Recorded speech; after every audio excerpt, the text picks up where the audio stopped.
जय श्री कृष्णा। आज हम आपके लिए कार्तिक महात्म का 28वां अध्याय लेकर आए हैं, जिसमें जय और विजय नामक जो भगवान विष्णु के द्वारपाल हैं, उनके पूर्व जन्म के ऐसे कौन से पुण्य हैं जिनकी वजह से वो बैकुंठ धाम के द्वारपाल हुए, ये हम इस कथा में जानेंगे। तो आइए कथा का आरंभ करते हैं। धर्मदत्त ने पूछा, मैंने सुना है कि जय और विजय भगवान विष्णु के द्वारपाल हैं। उन्होंने पिछले जन्म में ऐसा कौन सा पुण्य किया था जिसके प्रभाव से वो भगवान विष्णु के द्वारपाल हुए। दोनों पार्षदों ने कहा, पूर्व काल में तृणविंदु की कन्या देवहूति के गर्भ से महर्षि कर्दम की दृष्टि मात्र से 2 पुत्र उत्पन्न हुए थे। उनमें से बड़े का नाम जय और छोटे का नाम विजय हुआ। पीछे उसी देवहूति के गर्भ से योग धर्म के जानने वाले भगवान कपिल उत्पन्न हुए। जय और विजय सदा भगवान की भक्ति में लगे रहते थे। वे नित्य अष्टाक्षर मंत्र का जप और वैष्णव व्रतों का पालन करते थे। एक समय राजा मरुत ने उन दोनों को अपने यज्ञ में बुलाया और वहां ब्रह्मा बनाए गए विजय आचार्य उन्होंने यज्ञ की संपूर्ण विधि पूर्ण की।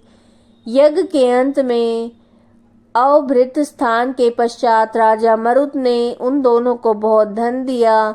धन लेकर दोनों भाई अपने आश्रम पर गए।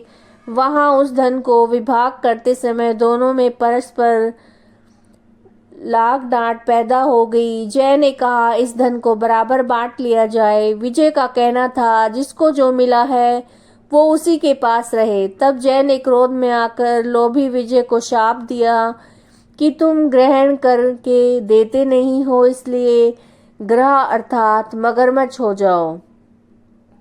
जय के शाप को सुनकर विजय ने भी शाप दिया, तुमने मद से भ्रांत होकर मुझे शाप दिया है, इसलिए तुम मातंग अर्थात हाथी की योनि में जाओ। तत्पश्चात उन्होंने भगवान से शाप निवृत्ति के लिए प्रार्थना की। श्री भगवान ने कहा, तुम मेरे भक्त हो, तुम्हारा वचन कभी असत्य नहीं होगा। तुम दोनों अपने दिए हुए इन शापों को भोग कर फिर मेरे धाम को प्राप्त होगे। ऐसा कहकर भगवान विष्णु अंतर ध्यान हो गए। वे दोनों गंड नदी के तट पर ग्राह्य और गज हो गए।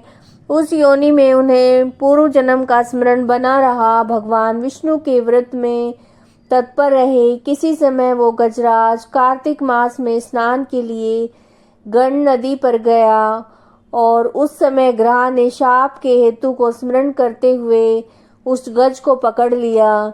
ग्रह से पकड़े जाने पर गजराज ने भगवान रमानाथ का स्मरण किया। तभी भगवान विष्णु शंख चक्र और गदा धारण किए वहां पर प्रकट हो गए। उन्होंने चक्र चलाकर ग्रह और गजराज का उद्धार किया।